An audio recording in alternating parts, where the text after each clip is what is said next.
Hello बच्चों, let's see the question. The bile capillaries in liver open into option A is saying Hering canals, option B is saying gallbladder, option C is saying Stenson duct, option D is saying common bile duct.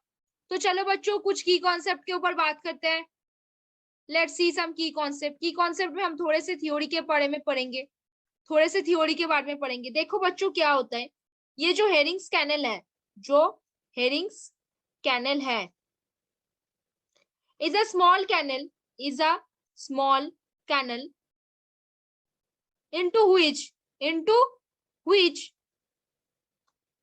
bile capillaries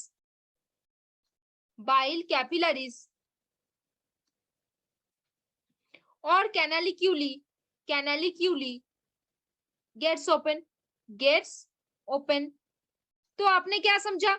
Hering's canal कौन सा canal होता है? वो एक छोटा सा canal होता है जहाँ पे बाइल कैपिलरीज और जो बाइल के कैनालिक्यूलीज है वो वहां पे जाके क्या होते हैं? ओपन होते हैं. अब देखो this canal in turn open into interlobular bile ductules. बात समझ में आई? ये जो हेरिंग कैनल्स है वो क्या करते हैं? इंटरलोब्यूलर बाइल डक्ट्यूल्स में जाके क्या करते हैं? ओपन होते हैं. तो इतनी दूर बात समझ में आई. तो देखो क्या बोला है, the bile capillaries in liver gets open into where? Open into Hering's canal. कहाँ पे? हेरिंग्स कैनल पे. अब देखो बच्चों कुछ एक्स्ट्रा पॉइंट्स के ऊपर बात करेंगे. जैसे मान लो गॉल ब्लैडर क्या होता है? एकदम लिवर के नीचे प्रेजेंट होता है. क्या करता है? बाइल को कंडेंसेशन में हेल्प करता है. क्या करेगा? बाइल की कंडेंसेशन में हेल्प करेगा. इसका डक्ट को हम क्या बोलेंगे? सिस्टिक डक्ट बोल देंगे. इसके डक्ट को क्या बोल देंगे? सिस्टिक डक्ट बोल देंगे.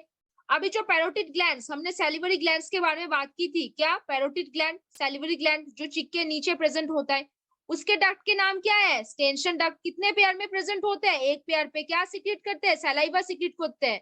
सैलिवरी ग्लैंड का पार्ट क्या होता है? बाइल पैरोटिड ग्लैंड होते हैं. पैरोटिड ग्लैंड का डक्ट क्या होता है? स्टेंसन डक्ट हो जाता है. कॉमन बाइल डक्ट हम क्या बोलेंगे? सिस्टिक डक्ट और बाइल डक्ट दोनों को मिलके क्या होता है? कॉमन बाइल डक्ट होता है. क्या होता है? कॉमन बाइल डक्ट होता है. अब बाइल डक्ट दो टाइप के हो सकते हैं, लेफ्ट और राइट. दोनों को मिलके कॉमन बाइल डक्ट होता है. कॉमन बाइल डक्ट, अब देखो लेफ्ट, अभी एक लेफ्ट बाइल आता है और एक राइट, और फिर क्या हो जाता है? सिस्टिक डक्ट और बाइल डक्ट मिलके क्या बन जाएगा? कॉमन बाइल डक्ट बन जाएगा. तो बच्चों देखो यहाँ पे क्या है, ऑप्शन में क्या दिया हुआ है? पहला ऑप्शन में दिया हुआ है हेरिंग्स कैनल, दूसरे ऑप्शन में दिया हुआ है गॉल ब्लैडर, तीसरे ऑप्शन पे दिया हुआ है स्टेंशन डक्ट, चौथे ऑप्शन में दिया हुआ है कॉमन बाइल डक्ट. तो आपका कौन सा आंसर हो जाएगा यहाँ पे? Hering's canal. क्यों? क्योंकि हमने पढ़ा था जो हेरिंग्स कैनल होता है वो एक स्मॉल कैनल होता है, जो क्या होता है? बाइल कैपिलरी और कैनालिक्यूली उसमें ओपन होता है. उसके बाद वो कैनल कहाँ पे जाके ओपन होगा? इंटरलोब्यूलर बाइल डक्ट्यूल्स में जाके ओपन हो जाएगा. तो क्या हो जाएगा यहाँ पे? ऑप्शन पहला जो ऑप्शन ए है वो यहाँ पे आंसर हो जाएगा. The bile capillaries in liver open into, कहाँ पे? हेरिंग्स कैनल पे. हेरिंग्स कैनल एक स्मॉल कैनल होता है जो बाइल कैपिलरी और कैनालिक्यूली पे ओपन होता है. ये कैनल कहाँ पे ओपन होगा? फिर इंटरलोब्यूलर डक्ट्यूल्स में जाके क्या होगा? ओपन होगा. तो देखो बच्चों कौन सा यहाँ पे ऑप्शन हो जाएगा? Option A will be the answer. तो होप यू बच्चों understand this question very well. Best of luck बच्चों.